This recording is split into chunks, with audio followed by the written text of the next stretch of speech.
de uma máquina a vapor.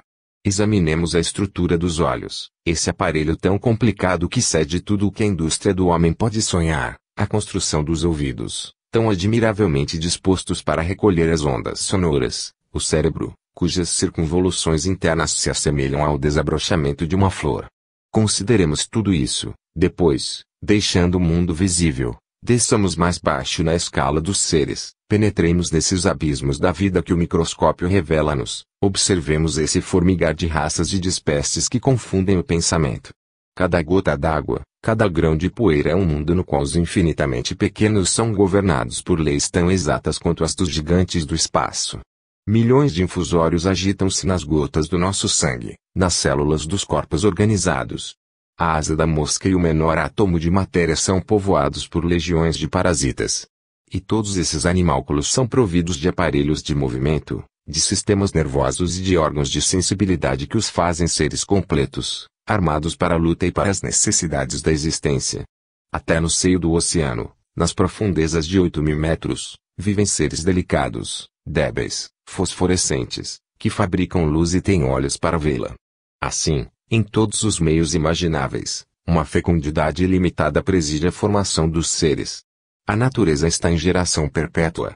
Assim como a espiga se acha em germe no grão, o carvalho na bolota, a rosa em seu botão, assim também a gênese dos mundos elabora-se na profundeza dos seus estrelados. Por toda parte a vida engendra a vida. De degrau em degrau, de espécies em espécies, num encadeamento, ela eleva-se dos organismos mais simples, os mais elementares, até ao ser pensante e consciente, em uma palavra, até ao homem. Uma poderosa unidade rege o mundo. Uma só substância, o éter fluido universal, constitui em suas transformações infinitas a inumerável variedade dos corpos. Esse elemento vibra sob a ação das forças cósmicas. Conforme a velocidade e o número dessas vibrações, assim se produz o calor, a luz, a eletricidade ou o fluido magnético. Condensem-se tais vibrações e logo os corpos aparecerão. E todas essas formas se ligam, todas essas forças se equilibram, consorciam-se em perpétuas trocas, numa estreita solidariedade. Do mineral à planta, da planta ao animal e ao homem, do homem aos seres superiores, a apuração da matéria, a ascensão da força e do pensamento produzem-se em ritmo harmonioso. Uma lei soberana regula num plano uniforme as manifestações da vida, enquanto um laço invisível une todos os universos e todas as almas. Do trabalho dos seres e das coisas depreende-se uma aspiração para o infinito, para o perfeito. Todos os efeitos divergentes na aparência convergem realmente para um mesmo centro, todos os fins coordenam-se, formam um conjunto, evoluem para um mesmo alvo. E esse alvo é Deus, centro de toda atividade, fim derradeiro de todo pensamento e de todo amor. O estudo da natureza mostra-nos, em todos os lugares, a ação de uma vontade oculta. Por toda parte a matéria obedece a uma força que a domina, organiza e dirige. Todas as forças cósmicas reduzem-se ao movimento e o movimento é o ser, é a vida. O materialismo explica a formação do mundo pela densa segue aproximação fortuita dos átomos. Mas viu-se alguma vez o arremesso ao acaso das letras do alfabeto produzir um poema? E que poema da vida universal? Já se viu, de alguma sorte, um amálgama de matérias produzir, por si mesmo, um edifício de proporções imponentes, ou um maquinismo de rodas numerosas e complicadas? Entregue a si mesma, nada pode a matéria. Inconscientes e cegos, os átomos não poderiam tender a um fim. Só se explica a harmonia do mundo pela intervenção de uma vontade. É pela ação das forças sobre a matéria, pela existência de leis sábias e profundas, que tal vontade se manifesta na ordem do universo. Objetam muitas vezes que nem tudo na natureza é harmônico. Se produz maravilhas, dizem, cria também monstros. Por toda parte o mal ladeia o bem. Se a lenta evolução das coisas parece preparar o mundo para tornar-se o teatro da vida, cumpre não perder de vista o desperdício das existências e a luta ardente dos seres. Cumpre não esquecer que tempestades, tremores de terra, erupções vulcânicas desolam algumas vezes a terra e destroem, em poucos momentos, os trabalhos de várias gerações. Sim, sem dúvida, há acidentes na obra da natureza, mas tais acidentes não excluem a ideia da ordem e de um desígnio, ao contrário, apoiam a nossa tese, pois poderíamos perguntar por que nem tudo é acidente. A apropriação das causas aos efeitos, dos meios aos fins, dos órgãos entre si, Sua adaptação às circunstâncias, às condições da vida são manifestas. A indústria da natureza, análoga em bastantes pontos e superior à do homem, prova a existência de um plano, e a atividade dos elementos que concorrem para sua realização denota uma causa oculta, infinitamente sábia e poderosa. A objeção sobre o fato de existirem monstros provém de uma falta de observação. Estes mais não são que germes desviados. Se, ao sair, um homem quebra uma perna, torna-se por isso responsável a natureza ou Deus. Assim também, em consequência de acidente, de desordens sucedidas durante a gestação, os germes podem sofrer desvio no útero materno. Estamos habituados a datar a vida desde o nascimento, desde a aparição à luz, e, entretanto, ela tem o seu ponto de partida muito mais longe. O argumento arrancado à existência dos flagelos tem por origem uma falsa interpretação do alvo da vida. Não deve esta trazer-nos somente vantagens, é útil, é necessário que nos apresente também dificuldades, obstáculos. Todos nós nascemos e devemos morrer, e, no entanto, admiramo-nos de que certos homens morram por acidente. Seres passageiros neste mundo, de onde nada levamos para além, lamentamo-nos pela perda de bens materiais, de bens que, por si só, se teriam perdido em virtude das leis naturais. Esses acontecimentos espantosos, essas catástrofes, esses flagelos trazem consigo um ensino. Lembram que da natureza não devemos só esperar coisas agradáveis, mas, principalmente, coisas propícias à nossa educação e ao nosso adiantamento, que não estamos neste mundo para gozar e adormecer na quietação, mas para lutar, trabalhar, combater. Demonstram que o homem não foi feito unicamente para a terra, que deve olhar mais alto, dar-se às coisas materiais em justos termos e refletir que seu ser não se destrói com a morte. A doutrina da evolução não exclui a das causas primárias e das causas finais. A alta ideia que se pode fazer de um ordenador é supô-lo formando um mundo capaz de se desenvolver por suas próprias forças, e não por uma intervenção incessante, por contínuos milagres.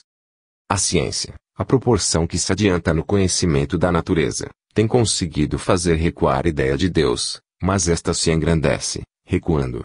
O ser eterno, do ponto de vista teórico, tornou-se tão majestoso como o Deus fantástico da Bíblia. O que a ciência derruiu para sempre foi a noção de um Deus antropomorfo, feito à imagem do homem, e exterior ao mundo físico.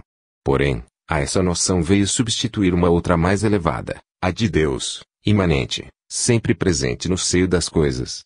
Para nós, a ideia de Deus não mais exprime hoje a de um ser qualquer, porém, sim, a do ser que contém todos os seres. O universo não é mais essa criação, essa obra tirada do nada de que falam as religiões. É um organismo imenso animado de vida eterna.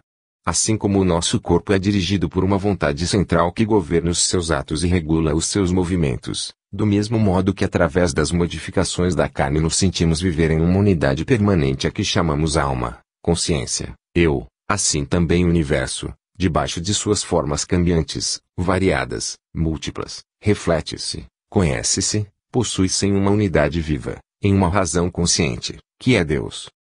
O Ser Supremo não existe fora do mundo, porque este é a sua parte integrante e essencial.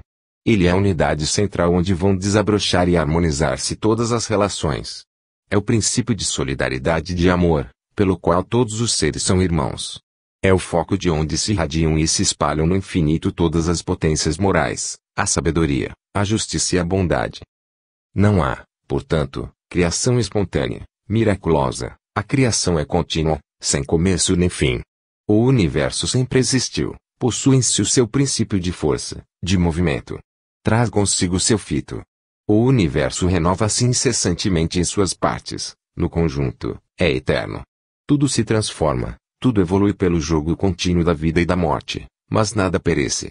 Enquanto, nos céus, se obscurecem e se extinguem sóis, enquanto mundos envelhecidos desagregam-se e desfazem-se, em outros pontos, sistemas novos elaboram-se, astros se acendem e mundos vêm à luz. De par com a decrepitude e com a morte, humanidades novas desabrocham em eterno renovar. E, através dos tempos sem fim e dos espaços sem limites, a obra grandiosa prossegue pelo trabalho de todos os seres, solidários uns com os outros, em proveito de cada um. O universo oferece-nos o espetáculo de uma evolução incessante, para a qual todos concorrem, da qual todos participam. A essa obra gigantesca preside um princípio imutável. E a unidade universal, unidade divina, que abraça, liga, dirige todas as individualidades, todas as atividades particulares, fazendo-as convergir para um fim comum, que é a perfeição na plenitude da existência. Ao mesmo tempo em que as leis do mundo físico mostram-nos a ação de um sublime ordenador, as leis morais, por intermédio da consciência e da razão, falam-nos eloquentemente de um princípio de justiça, de uma providência universal. O espetáculo da natureza, o aspecto dos céus, das montanhas, dos mares, apresentam ao nosso espírito a ideia de um Deus oculto no universo. A consciência mostra em nós, ou, antes, dá-nos alguma coisa dele, que é o sentimento do dever e do bem, é um ideal moral para onde tendem as faculdades do espírito e do coração. O dever ordena imperiosamente, impõe-se, sua voz domina todas as potências da alma. Possui uma força que impele os homens até ao sacrifício, até a morte. Por si só, dá à existência sua grandeza e sua dignidade. A voz da consciência é a manifestação em nós de uma potência superior à matéria, de uma realidade viva e ativa. A razão igualmente nos fala de Deus. Os sentidos fazem-nos conhecer o mundo material, o mundo dos efeitos. A razão revela-nos o mundo das causas. A razão é superior à experiência. Esta verifica os fatos, a razão agrupa-os e deduz as suas leis. Por si só, demonstra que, na origem do movimento e da vida, se acha a inteligência, que o menor não pode conter o maior, nem o inconsciente produzir o consciente, fato este que, entretanto, resultaria da concepção de um universo que se ignorasse a si mesmo. A razão descobriu as leis universais antes da experiência, o que esta fez foi tão somente confirmar as suas previsões e fornecer as provas. Porém, há graus na razão, ela não é igualmente desenvolvida em todos os homens. Daí a desproporção e a variedade de opiniões. Se o homem soubesse recolher-se e estudar a si próprio, se sua alma desviasse toda a sombra que as paixões acumulam, se, rasgando o espesso véu em que o envolvem os preconceitos, a ignorância, os sofismas, descesse ao fundo da sua consciência e da sua razão, acharia aí o princípio de uma vida interior oposta inteiramente à vida externa. Poderia, então, entrar em relação com a natureza inteira, com o universo e Deus, e essa vida lhe daria um antegozo daquela que lhe reservam o futuro de além-túmulo e os mundos superiores. Aí também está o registro misterioso em que todos os seus atos, bons ou maus, ficam inscritos, em que todos os fatos de sua vida se gravam em caracteres indeléveis, para reaparecerem à hora da morte, como brilhante clarão. Algumas vezes, uma voz poderosa, um canto grave e severo ergue-se dessas profundezas do ser, retumba no meio das ocupações frívolas e dos cuidados da nossa vida, a fim de chamar-nos ao dever. Infeliz daquele que recusa ouvi-la. Chegará o tempo em que o remorso ardente lhe ensinará que não se repela impunemente às advertências da consciência. Sim, há em cada um de nós fontes ocultas de onde podem brotar ondas de vida e de amor, virtudes, potências inumeráveis. É aí, é nesse santuário íntimo que cumpre procurar Deus. Deus está em nós, ou, pelo menos, há em nós um reflexo dele. Ora, o que não existe não poderia ser refletido. As almas refletem Deus como as gotas do orvalho da manhã refletem os fogos do sol, cada qual segundo o seu brilho e grau de pureza. É por essa refração, por essa percepção interna, e não pela experiência dos sentidos, que os homens de gênio, os grandes missionários, os profetas conheceram Deus e suas leis, e revelaram-nas aos povos da terra. Pode-se levar mais longe do que temos feito a definição de Deus. Definir é limitar. Em face deste grande problema, a fraqueza humana aparece. Deus impõe-se ao nosso espírito, porém escapa a toda análise. O ser que enche o tempo e o espaço não será jamais medido por seres limitados pelo tempo e pelo espaço. Querer definir Deus seria circunscrevê-lo e quase negá-lo. As causas secundárias da vida se explicam, mas a causa primária permanece inacessível em sua imensidade. Só chegaremos a compreendê-la depois de termos atravessado a morte bastantes vezes. Para resumir, tanto quanto podemos, tudo o que pensamos referente a Deus, diremos que Ele é a vida, a razão, a consciência em sua plenitude. É a causa eternamente operante de tudo o que existe. E a comunhão universal onde cada ser vai sorver a existência, a fim de, em seguida, concorrer, na medida de suas faculdades crescentes e de sua elevação, para a harmonia do conjunto. Eis-nos bem longe do Deus das religiões, do Deus forte e cioso que se cerca de coriscos, reclama vítimas sangrentas e pune os réprobos por toda a eternidade. Os deuses antropomórficos passaram. Fala-se ainda muito de um Deus a quem são atribuídas as fraquezas e as paixões humanas, porém esse Deus vê todos os dias diminuir o seu império. Até que o homem só viu Deus através de seu próprio ser, e a ideia que dele fez variava segundo contemplava por uma ou outra de suas faculdades. Considerado pelo prisma dos sentidos, Deus é múltiplo, todas as forças da natureza são deuses, assim nasceu o politeísmo. Visto pela inteligência, Deus é duplo, espírito e matéria, daí o dualismo. A razão esclarecida lhe aparece triplo, alma, espírito e corpo. Esta concepção deu nascimento às religiões trinitárias da Índia e ao cristianismo. Percebido pela vontade, faculdade soberana que resume todas as outras, compreendido pela intuição íntima, que é uma propriedade adquirida lentamente, assim como todas as faculdades do gênio, Deus é uno absoluto. Nele se ligam os três princípios constitutivos do universo para formarem uma unidade viva. Assim se explica a diversidade das religiões e dos sistemas, tanto mais elevados quanto têm sido concebidos por espíritos mais puros e mais esclarecidos. Quando se consideram as coisas por cima, as oposições de ideias, as religiões e os fatos históricos se explicam e se reconciliam numa síntese superior. A ideia de Deus, debaixo das formas diversas em que o tem revestido, evolve entre dois escolhos nos quais esbarraram numerosos sistemas. Um é o panteísmo, que conclui pela absorção final dos seres no grande todo. Outro é a noção do infinito, que do homem afasta a Deus, e por tal sorte que até parece suprimir toda a relação entre ambos. A noção do infinito foi combatida por certos filósofos. Embora incompreensível, não se poderia abandoná-la, porque ele aparece em todas as coisas. Por exemplo, que há de mais sólido do que o edifício das ciências exatas? O número é a sua base. Sem o número não há matemáticas. Ora, é impossível, decorressem mesmo séculos, encontrar o número que exprima a infinidade dos números cuja existência o pensamento nos demonstra. O número é infinito, o mesmo sucede com o tempo e com o espaço. Além dos limites do mundo invisível, o pensamento procura outros limites que incessantemente se furtam à sua apreensão. Uma só filosofia parece ter evitado esse duplo escolho e conseguido aliar princípios opostos na aparência. É a dos druidas gauleses. Assim se exprimiam na Tríade 48.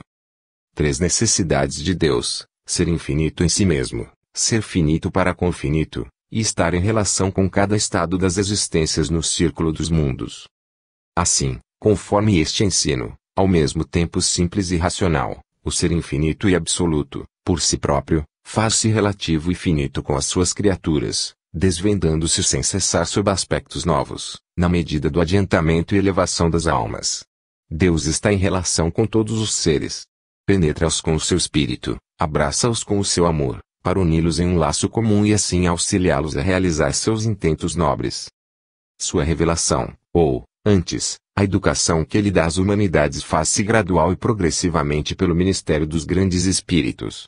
A intervenção providencial está registrada na história por aparições em tempos prescritos, no seio dessas humanidades, pelas manifestações de almas eleitas, encarregadas de introduzirem nelas as inovações, as descobertas que acelerarão os seus progressos, onde ensinar os princípios de ordem moral necessários à regeneração das sociedades. O druidismo, em vez da teoria da absorção final dos seres em Deus, tinha do seu Gant, círculo superior que encerrava a todos os outros, morada exclusiva do ser divino. A evolução e o progresso das almas, prosseguindo infinitamente, não podiam ter fim. Voltemos ao problema do mal, de que só incidentemente tratamos, e que a tantos pensadores tem preocupado. Por que Deus, causa primária de tudo quanto existe, perguntam os cépticos, permite que no universo subsista o mal? Vimos que o mal físico, ou o que é considerado tal, em realidade não é mais que uma ordem de fenômenos naturais. O caráter maléfico destes ficou explicado desde que foi conhecida a verdadeira origem das coisas. A erupção de um vulcão não é mais extraordinária que a ebulição de um vaso cheio d'água. O raio que derriba edifícios e árvores é da mesma natureza que a centelha elétrica, veículo do nosso pensamento. Outro tanto sucede com qualquer fenômeno violento. Resta a dor física. Mas sabe-se que ela é a consequência da sensibilidade, e isso é já um magnífico conhecimento conquistado pelo ser depois de longos períodos que passou nas formas inferiores da vida.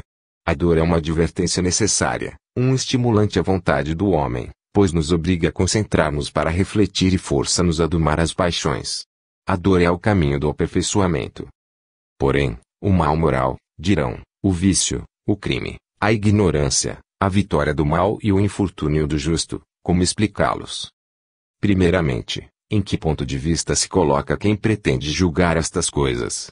Se o homem não vê senão uma partícula do mundo em que habita, se só considera sua curta passagem pela terra, como poderá conhecer a ordem eterna e universal? Para avaliar o bem e o mal, o verdadeiro e o falso, o justo e o injusto, cumpre nos elevarmos acima dos estreitos limites da vida atual e considerar o conjunto dos nossos destinos. Então o mal aparece tal como é, como um estado transitório inerente ao nosso mundo, como uma das fases inferiores da evolução dos seres para o bem. Não é em nosso mundo nem em nossa época que se deve procurar o ideal perfeito, mas na imensidade dos mundos e na eternidade dos tempos. Entretanto, se seguirmos o aperfeiçoamento contínuo das condições vitais do planeta, a lenta evolução das espécies e das raças através das idades, se considerarmos o homem dos tempos pré-históricos, o antropóide das cavernas, com instintos ferozes, e as condições de sua vida miserável, e se compararmos depois esse ponto de partida com os resultados obtidos pela civilização atual, veremos claramente a tendência constante dos seres e das coisas para um ideal de perfeição.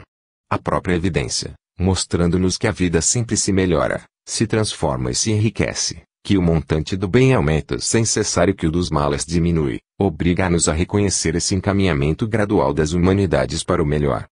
Mesmo pondo em linha de conta os tempos de parada e, algumas vezes, até os retrocessos desse grande movimento, ninguém deve esquecer que o homem é livre e pode dirigir-se à vontade num sentido ou em outro, não sendo possível o seu aperfeiçoamento senão quando a vontade está de acordo com a lei. O mal, oposição à lei divina, não pode ser obra de Deus, é, portanto, obra do homem, a consequência da sua liberdade. Porém o mal, como a sombra, não tem existência real, é, antes, um efeito de contraste. As trevas se dissipam diante da luz, assim também o mal se evapora logo que o bem aparece. Em uma palavra, o mal é a ausência do bem. Disse algumas vezes que Deus bem poderia ter criado as almas perfeitas, para assim lhes poupar as vicissitudes e os males da vida terrestre. Sem nos ocuparmos de saber se Deus poderia formar seres semelhantes a si, responderemos que, se assim fosse, a vida e a atividade universais, a variedade, o trabalho, o progresso não mais teriam um fito e o mundo ficaria preso em sua imóvel perfeição. Ora, a magnífica evolução dos seres através dos tempos, a atividade das almas e dos mundos, elevando-se para o absoluto, não é preferível a um repouso insípido e eterno? Um bem que não se tem merecido nem conquistado será mesmo um bem? E aquele que obtivesse sem esforço poderia ao menos apreciar o seu valor. Diante da vasta perspectiva de nossas existências, cada uma das quais é um combate para a luz, diante dessa ascensão prodigiosa do ser, elevando-se de círculos em círculos para o perfeito, o problema do mal desaparece. Sair das baixas regiões da matéria e ascender todos os degraus da imensa hierarquia dos espíritos, libertar-se do jugo das paixões e conquistar uma alma a todas as virtudes, todas as ciências, tal é o fim para o qual a providência formou as almas e dispôs os mundos, teatros predestinados a lutas e trabalhos. Acreditemos nela e bendigamo-la. Acreditemos nessa providência generosa, que tudo fez para o nosso bem. Lembremo-nos de que, se parecem existir lacunas em sua obra, essas só provêm da nossa ignorância e da insuficiência da nossa razão. Acreditemos em Deus, grande Espírito da Justiça no universo. Tenhamos confiança em sua sabedoria, que reserva compensações a todos os sofrimentos, alegria a todas as dores, e avancemos de coração firme para os destinos que Ele nos escolheu.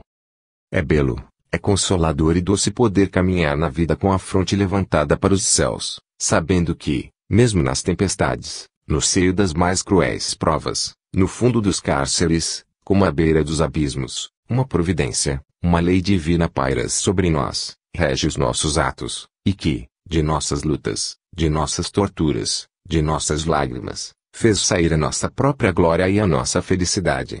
É aí, nesses pensamentos, que está toda a força do homem de bem. 10. A vida é imortal. O estudo do universo conduz-nos ao estudo da alma, à investigação do princípio que nos anima e dirige-nos os atos. Já o dissemos, a inteligência não pode provir da matéria. A fisiologia ensina-nos que as diferentes partes do corpo humano renovam-se em um lapso de tempo que não vai além de alguns meses. Sob a ação de duas grandes correntes vitais, produz em nós uma troca perpétua de moléculas. Aquelas que desaparecem do organismo são substituídas, uma a uma, por outras, provenientes da alimentação. Desde as substâncias moles do cérebro até as partes mais duras da estrutura óssea, tudo em nosso ser físico está submetido a contínuas mutações. O corpo dissolve-se, numerosas vezes durante a vida, reforma-se. Entretanto, apesar dessas transformações constantes, através das modificações do corpo material, ficamos sempre a mesma pessoa. A matéria do cérebro pode renovar-se, mas o pensamento é sempre idêntico a si mesmo e com ele subsiste a memória, a recordação de um passado de que não participou o corpo atual. Há, pois, em nós um princípio distinto da matéria, uma força indivisível que persiste e se mantém entre essas perpétuas substituições. Sabemos que, por si mesma, não pode a matéria organizar-se e produzir a vida. Desprovida de unidade, ela desagrega-se e divide-se ao infinito. Em nós, ao contrário, todas as faculdades, todas as potências intelectuais e morais grupam-se em uma unidade central que as abraça, liga e esclarece, e esta unidade é a consciência, a personalidade, o eu, ou, por outra, a alma. A alma é o princípio da vida, a causa da sensação, é a força invisível, indissolúvel que rege o nosso organismo e mantém o acordo entre todas as partes do nosso ser. Nada de comum tem as faculdades da alma com a matéria. A inteligência, a razão, o discernimento, a vontade, não poderiam ser confundidos com o sangue das nossas veias ou com a carne do nosso corpo. O mesmo sucede com a consciência, esse privilégio que temos para medir os nossos atos, para discernir o bem do mal. Essa linguagem íntima, que se dirige a todo o homem, ao mais humilde ou ao mais elevado, essa voz cujos murmúrios podem perturbar o estrondo das maiores glórias nada tem de material. Correntes contrárias agitam-se em nós. Os apetites, os desejos ardentes chocam-se de encontro à razão e ao sentimento do dever. Ora, se mais não fôssemos do que matéria, não conheceríamos essas lutas, esses combates, e entregar-nos-íamos, sem mágoa, sem remorsos, às nossas tendências naturais. Mas, ao contrário, a nossa vontade está em conflito frequente com os nossos instintos. Por meio dela podemos escapar às influências da matéria, domá-la, transformá-la em instrumento dócil. Não se tem visto homens nascidos nas mais precárias condições vencerem todos os obstáculos, a pobreza, as enfermidades, os defeitos e chegarem à primeira classe por seus esforços enérgicos e perseverantes. Não se vê a superioridade da alma sobre o corpo afirmar-se, de maneira ainda mais positiva, no espetáculo dos grandes sacrifícios e das dedicações históricas. Ninguém ignora como os mártires do dever, da verdade revelada prematuramente, como todos aqueles que, pelo bem da humanidade, têm sido perseguidos, supliciados, levados ao patíbulo, puderam, no meio das torturas, às portas da morte, dominar a matéria e, em nome de uma grande causa, impor silêncio aos gritos da carne dilacerada. Se mais não houvesse em nós que matéria, não veríamos, quando o corpo está mergulhado no sono, o espírito continuar a viver e agir sem auxílio algum dos nossos 5 sentidos, e assim mostrar que uma atividade incessante é a condição própria da sua natureza. A lucidez magnética, a visão à distância sem o socorro dos olhos, a previsão de fatos, a penetração do pensamento são outras tantas provas evidentes da existência da alma. Assim, pois, fraco ou poderoso, ignorante ou esclarecido, somos um espírito, regemos este corpo que mais não é, sob nossa direção, do que um servidor, um simples instrumento. Esse espírito que somos é livre e perfectível, por conseguinte, responsável. Pode, à vontade, melhorar-se, transformar-se e inclinar-se para o bem. Confuso em uns, luminoso em outros, um ideal esclarece o caminho. Quanto mais elevado é esse ideal, tanto mais úteis e gloriosas são as obras que inspira. Feliz a alma que, em sua marcha, é sustentada por um nobre entusiasmo, amor da verdade e da justiça, amor da pátria e da humanidade. Sua ascensão será rápida, sua passagem por este mundo deixará traços profundos, sucos de onde colherá uma messe bendita. Estabelecida a existência da alma, o problema da imortalidade impõe-se desde logo. É essa uma questão da maior importância, porque a imortalidade é a única sanção que se oferece à lei moral, A única concepção que satisfaz as nossas ideias de justiça e responde às mais altas esperanças da humanidade. Se como entidade espiritual nos mantemos e persistimos através do perpétuo renovamento das moléculas e transformações do nosso corpo material, a desassociação e o desaparecimento final também não poderiam atingir-nos em nossa existência. Vimos que coisa alguma se aniquila no universo. Quando a química nos ensina que nenhum átomo se perde, quando a física nos demonstra que nenhuma força se dissipa, como acreditar que esta unidade prodigiosa em que se resumem todas as potências intelectuais, que este é o consciente, em que a vida se desprende das cadeias da fatalidade, possa dissolver-se e aniquilar-se. Não só a lógica e a moral, mas também os próprios fatos, como estabeleceremos adiante, fatos de ordem sensível, simultaneamente fisiológicos e psíquicos, tudo concorre, mostrando a persistência do ser consciente depois da morte, para nos provar que além do túmulo a alma se encontra a qual ela própria se fez por seus atos e trabalhos, no curso da existência terrestre. Se a morte fosse a última palavra de todas as coisas, se os nossos destinos se limitassem a esta vida fugitiva, teríamos aspirações para um estado melhor, de que nada, na Terra, nada do que a matéria pode dar-nos a ideia. Teríamos essa sede de conhecer, de saber, que coisa alguma pode saciar. Se tudo cessasse no túmulo, porque essas necessidades, esses sonhos, essas tendências inexplicáveis, esse grito poderoso do ser humano, que retumba através dos séculos, essas esperanças infinitas, esses impulsos irresistíveis para o progresso e para a luz mais não seriam, pois, que atributos de uma sombra passageira, de uma agregação de moléculas apenas formadas e logo esvaídas. Que será então a vida terrestre, tão curta que, mesmo em sua maior duração, não nos permite atingir os limites da ciência, tão cheia de impotência, de amargor, de desilusão, que nela nada nos satisfaz inteiramente, onde, depois de acreditar termos conseguido o objeto de nossos desejos insaciáveis, nos deixamos arrastar para um alvo, sempre cada vez mais longínquo, mais inacessível.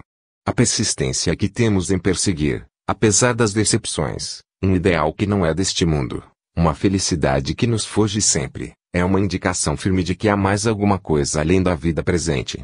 A natureza não poderia dar ao ser aspirações e esperanças irrealizáveis. As necessidades infinitas da alma reclamam forçosamente uma vida sem limites. 11.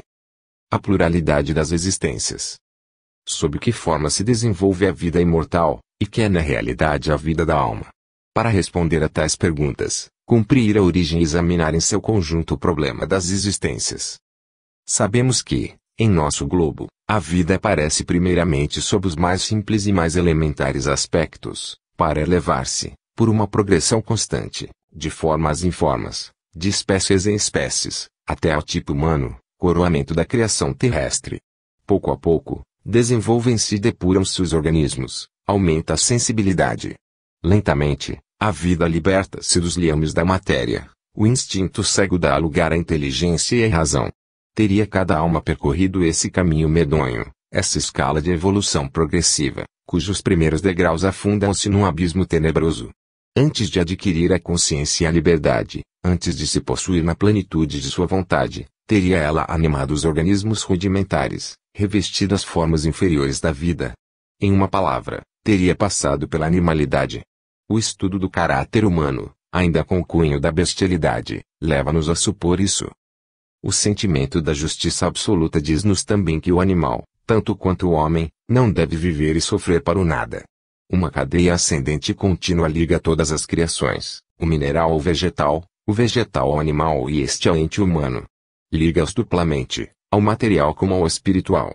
Não sendo a vida mais que uma manifestação do espírito, traduzida pelo movimento, essas duas formas de evolução são paralelas e solidárias. A alma elabora-se no seio dos organismos rudimentares. No animal está apenas em estado embrionário, no homem adquire o conhecimento e não mais pode retrogradar. Porém, em todos os graus ela prepara e conforma o seu invólucro. As formas sucessivas que reveste são a expressão do seu valor próprio. A situação que ocupa na escala dos seres está em relação direta com o seu estado de adiantamento. Não se deve acusar Deus por ter criado formas horrendas e desproporcionadas. Os seres não podem ter outras aparências que não sejam as resultantes das suas tendências e dos hábitos contraídos. Acontece que almas, atingindo o estado humano, escolhem corpos débeis e sofredores para adquirirem as qualidades que devem favorecer a sua elevação. Porém, na natureza inferior nenhuma escolha poderiam praticar e o ser recai forçosamente sob o império das atrações que em si desenvolveu. Essa explicação pode ser verificada por qualquer observador atento. Nos animais domésticos as diferenças de caráter são apreciáveis, e até os de certas espécies parecem mais adiantados que outros. Alguns possuem qualidades que se aproximam sensivelmente das da humanidade, sendo suscetíveis de afeição e devotamento. Como a matéria é incapaz de amar e sentir, forçoso é que se admita neles a existência de uma alma em estado embrionário. Nada aliás maior, mais justo, mais conforme à lei do progresso, do que essa ascensão das almas operando-se por escalas inumeráveis, em cujo percurso elas próprias se formam, pouco a pouco se libertam dos instintos grosseiros e despedaçam a sua couraça de egoísmo para penetrarem nos domínios da razão, do amor, da liberdade. É soberanamente justo que a mesma aprendizagem chegue a todos e que nenhum ser alcance o estado superior sem ter adquirido aptidões novas. No dia em que a alma, libertando-se das formas animais e chegando ao estado humano, conquistar a sua autonomia, a sua responsabilidade moral, e compreender o dever, nem por isso atinge o seu fim ou termina sua evolução.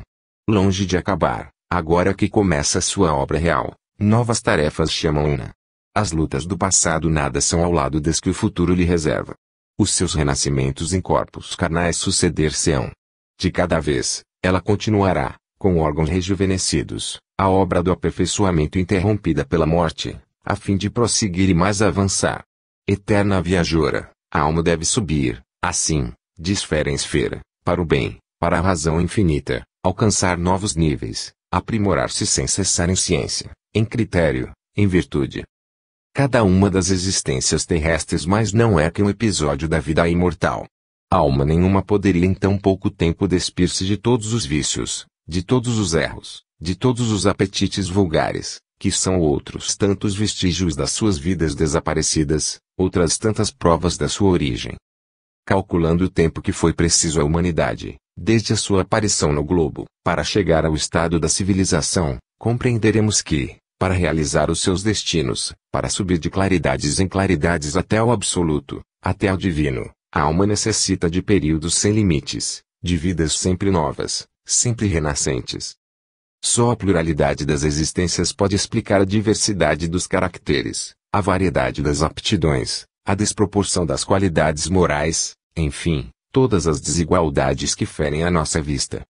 Fora dessa lei, indagar-se-á inutilmente porque certos homens possuem talento, sentimentos nobres, aspirações elevadas, enquanto muitos outros só tiveram em partilha tolice, paixões vis e instintos grosseiros. Que pensar de um Deus que, estabelecendo uma só vida corporal, nos houvesse dotado tão desigualmente, e, do selvagem ao civilizado, tivesse reservado aos homens bens tão desproporcionados e tão diferente nível moral? Se não fosse a lei das reencarnações, a iniquidade governaria o mundo. A influência dos meios, a hereditariedade, as diferenças de educação não bastam para explicar essas anomalias.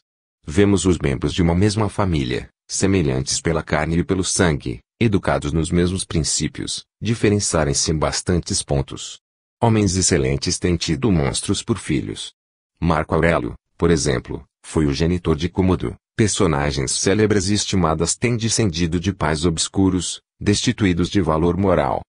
Se para nós tudo começasse com a vida atual, como explicar tanta diversidade nas inteligências, tantos graus na virtude e no vício, tantas variedades nas situações humanas? Um mistério impenetrável pairaria sobre esses gênios precoces, sobre esses espíritos prodigiosos que, desde a infância, penetram com ardor as veredas da arte e das ciências, ao passo que tantos jovens empalidecem no estudo e ficam medíocres, apesar dos seus esforços. Todas essas obscuridades se dissipam perante a doutrina das existências múltiplas. Os seres que se distinguem pelo seu poder intelectual ou por suas virtudes têm vivido mais, trabalhado mais, adquirido experiência e aptidões maiores. O progresso e a elevação das almas dependem unicamente de seus trabalhos, da energia por elas desenvolvida no combate da vida.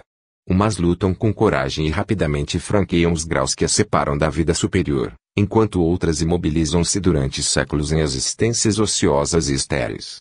Porém, essas desigualdades, resultantes dos feitos do passado, podem ser resgatadas e niveladas nas vidas futuras.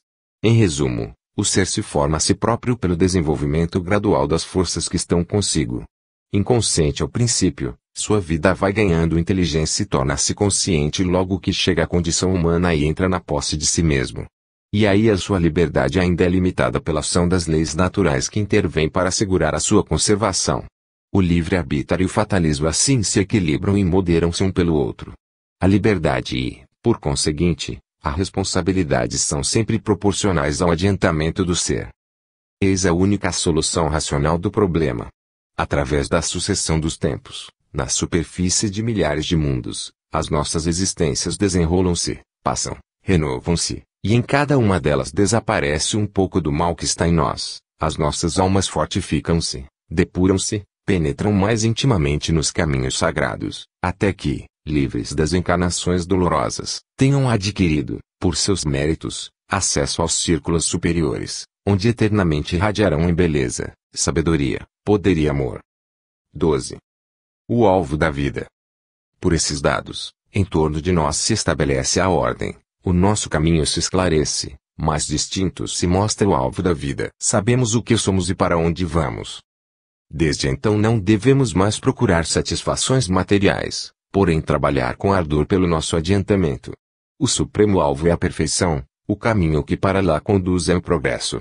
Estrada longa que se percorre passo a passo.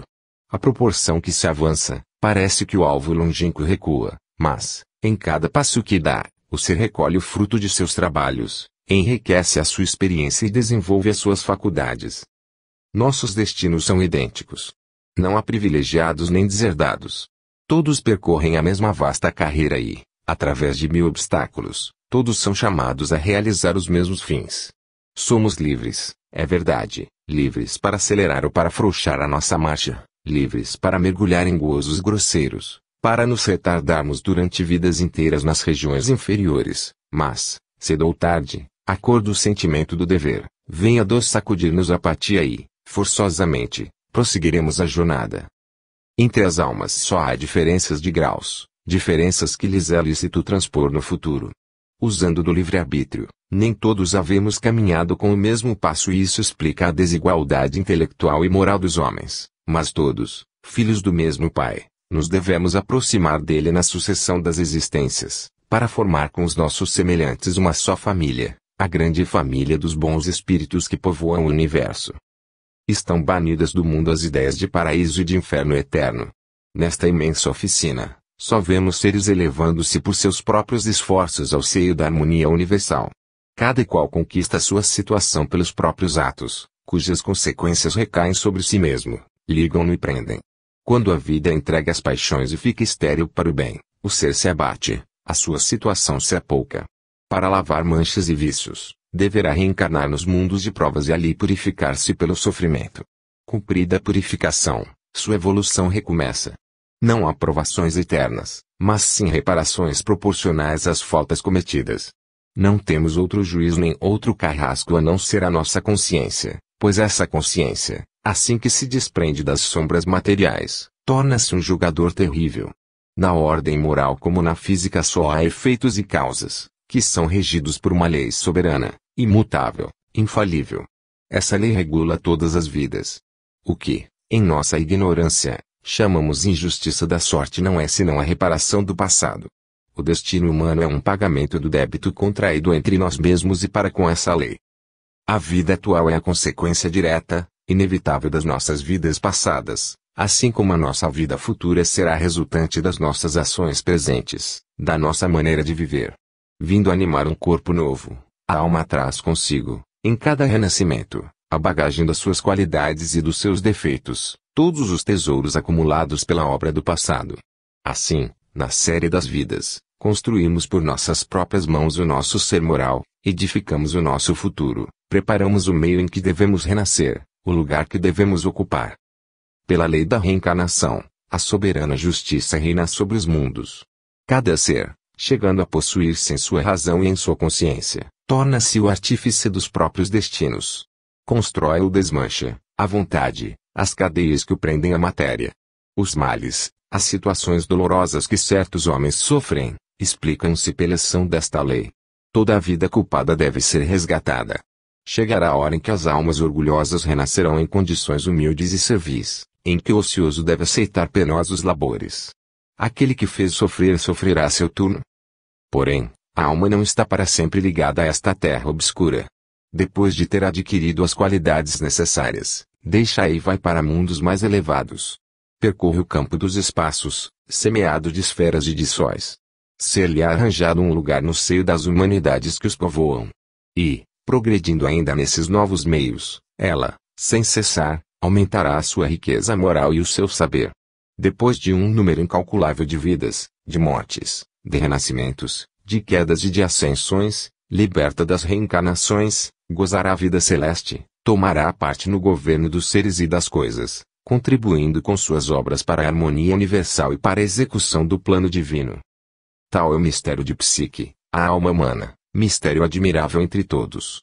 A alma traz gravada em si mesma a lei dos seus destinos. Aprender a soletrar os seus preceitos, aprender a decifrar esse enigma, eis a verdadeira ciência da vida. Cada farrapo arrancado ao céu da ignorância que a cobre, cada faísca que adquire do foco supremo, cada conquista sobre si mesma, sobre suas paixões e seus instintos egoísticos permite-lhe uma alegria pura, uma satisfação íntima, tanto mais viva quanto maior for o trabalho executado. Eis aí o céu prometido aos nossos esforços. O céu não está longe de nós, mas, sim, conosco. Felicidades íntimas ou remorsos pungentes, o homem traz, nas profundezas do ser, a própria grandeza ou a miséria consequente dos seus atos. As vozes harmoniosas ou severas que em se percebe são as intérpretes fiéis da grande lei, tanto mais potentes e imperiosas quanto mais elevado ele estiver na escala dos aperfeiçoamentos infinitos. A alma é um mundo em que se confundem ainda sombras e claridades, mundo cujo estudo atento fez-nos cair de surpresa em surpresa. Em seus recônditos todas as potências estão em germe, esperando a hora da fecundação para se desdobrarem em feixes de luz. À medida que ela se purifica, suas percepções aumentam. Tudo o que nos encanta em seu estado presente, os dons do talento, os fulgores do gênio, tudo isso nada é, comparado ao que um dia adquirirá, quando tiver atingido as supremas altitudes espirituais. Já possui imensos recursos ocultos, sentidos íntimos, variados e sutis, fontes de vivas impressões, mas o pesado e grosseiro invólucro embaraça-lhe quase sempre o exercício. Somente algumas almas eleitas, destacadas por antecipação das coisas terrestres, depuradas pelo sacrifício, sentem as primícias desse mundo, todavia, não encontram palavras para descrever as sensações que as enlevam e os homens, em sua ignorância da verdadeira natureza da alma e das suas potências latentes, têm escarnecido disso que julgam ilusões e quimeras. 13. As provas e a morte. Estabelecido o alvo da existência, mais alto que a fortuna, mais elevado que a felicidade, uma inteira revolução produz em nossos intuitos. O universo é uma arena em que a alma luta pelo seu engrandecimento e este só é obtido por seus trabalhos, sacrifícios e sofrimentos. A dor, física ou moral, é um meio poderoso de desenvolvimento e de progresso. As provas auxiliam-nos a conhecer, a dominar as nossas paixões e a amar realmente os outros. No curso que fazemos, o que devemos procurar adquirir é a ciência e o amor alternadamente. Quanto mais soubermos, mais amaremos e mais nos elevaremos. A fim de podermos combater e vencer o sofrimento, cumpre estudarmos as causas que o produzem e, com o conhecimento dos seus efeitos e a submissão às suas leis, despertar em nós uma simpatia profunda para com aqueles que o suportam. A dor é a purificação suprema, é a escola em que se aprendem a paciência, a resignação e todos os deveres austeros. É a fornalha onde se funde o egoísmo, em que se dissolve o orgulho.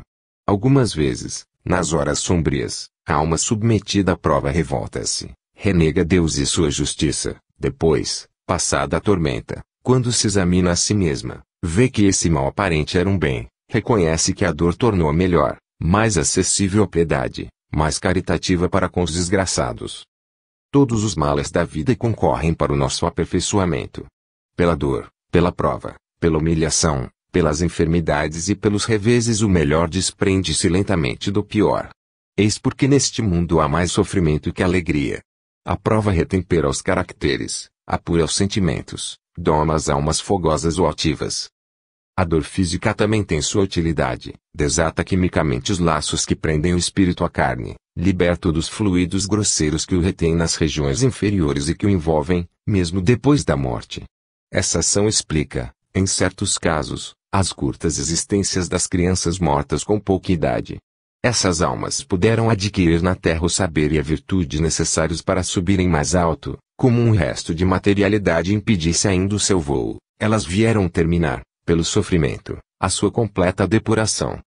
Não imitemos esses que maldizem a dor e que, nas suas imprecações contra a vida, recusam admitir que o sofrimento seja um bem. Desejariam levar uma existência a gosto, toda de bem-estar e de repouso, sem compreenderem que o bem adquirido sem esforço não tem nenhum valor e que, para apreciar a felicidade, é necessário saber-se quanto ela custa. O sofrimento é o instrumento de toda a elevação, é o único meio de nos arrancarmos a indiferença, a volúpia. É quem esculpe nossa alma, quem lhe dá a mais pura forma, beleza mais perfeita. A prova é um remédio infalível para a nossa inexperiência. A providência procede para conosco como mãe precavida para com seu filho. Quando resistimos aos seus apelos, quando recusamos seguir os conselhos, ela deixa-nos sofrer decepções e reveses, sabendo que a adversidade é a melhor escola da prudência. Tal o destino do maior número neste mundo. Debaixo de um céu algumas vezes sulcado de raios, é preciso seguir o caminho árduo, com os pés dilacerados pelas pedras e pelos espinhos. Um espírito de vestes lutuosas guia os nossos passos, é a dor santa que devemos abençoar, porque só ela sacode e desprende-nos o ser das futilidades com que este gosta de paramentar-se, torna-o apto a sentir o que é verdadeiramente nobre e belo. Sob o efeito desses ensinos, aqui se reduz a ideia da morte. Perde todo o caráter assustador. A morte mais não é que uma transformação necessária e uma renovação, pois nada perece realmente. A morte é só aparente, somente muda a forma exterior, princípio da vida, a alma fica em sua unidade permanente, indestrutível. Esta se acha, além do túmulo, na plenitude de suas faculdades, com todas as aquisições com que se enriqueceu durante as suas existências terrestres, luzes, aspirações, virtudes e potências. Eis aí os bens imperecíveis a que se refere o Evangelho, quando diz, os vermes e a ferrugem não os consumirão nem os ladrões os furtarão. São as únicas riquezas que poderemos levar conosco e utilizar na vida futura. A morte e a reencarnação que se lhe segue, em um tempo dado, são duas condições essenciais do progresso. Rompendo os hábitos acanhados que havíamos contraído, elas colocam-nos em meios diferentes, obrigam a adaptarmos-nos às mil faces da ordem social e universal. Quando chega o declínio da vida, quando nossa existência, semelhante à página de um livro, vai voltar-se para dar lugar a uma página branca e nova, aquele que for sensato consulta o seu passado e revê os seus atos.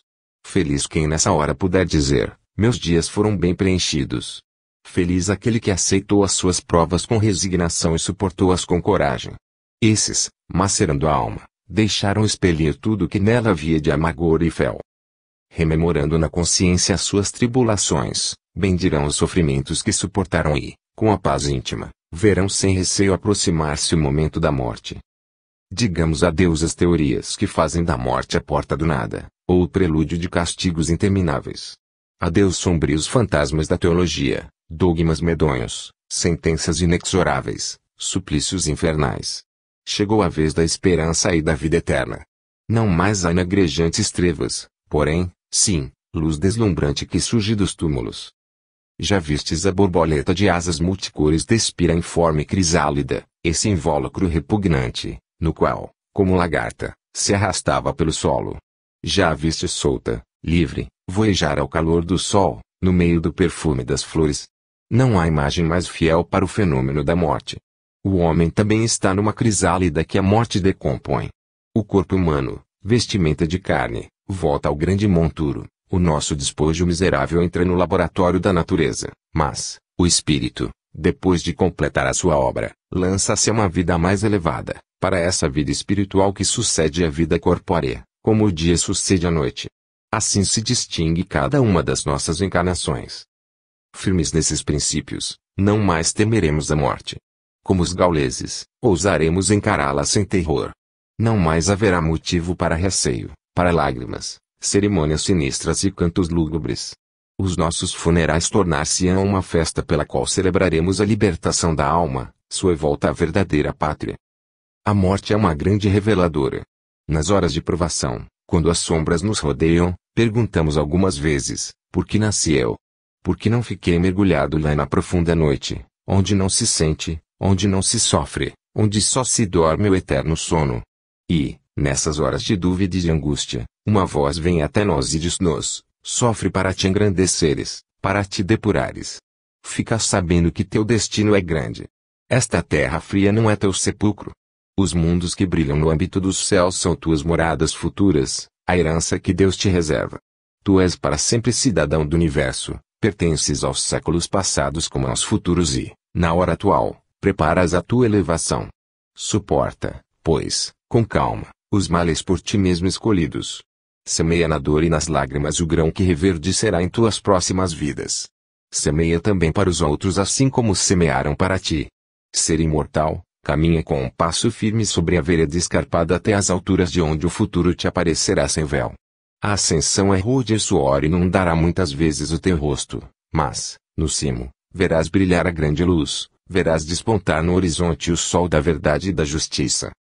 A voz que assim nos fala é a voz dos mortos, é a voz das almas queridas que nos precederam no país da verdadeira vida.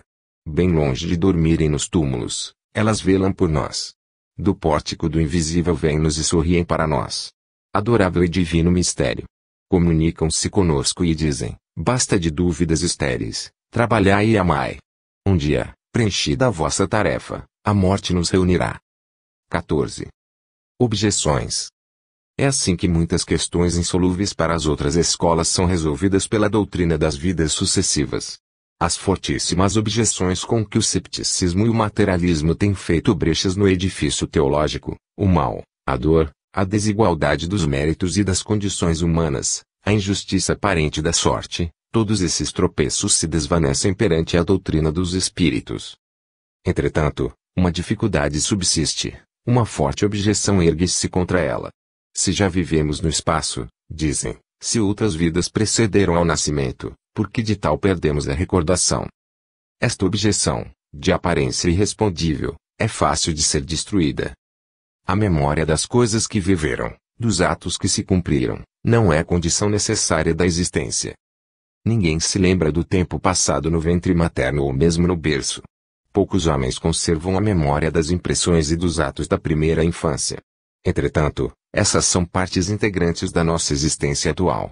Pela manhã, ao acordarmos, perdemos a recordação da maior parte de nossos sonhos, embora, no momento, eles nos tenham parecido outras tantas realidades. Só nos restam sensações grosseiras e confusas, que o espírito experimenta quando recai sob a influência material. Os dias e as noites são como as nossas vidas terrestres e espirituais, e o sono parece tão inexplicável quanto a morte. O sono e a morte transportam-nos, alternadamente, para meios distintos e para condições diferentes, o que não impede a nossa identidade de manter-se e persistir através desses estados variados. No sono magnético, o espírito, desprendido do corpo, recorda-se de coisas que esquecerá ao volver a carne, cujo encadeamento, não obstante, ele tornará a apanhar, recobrando a lucidez.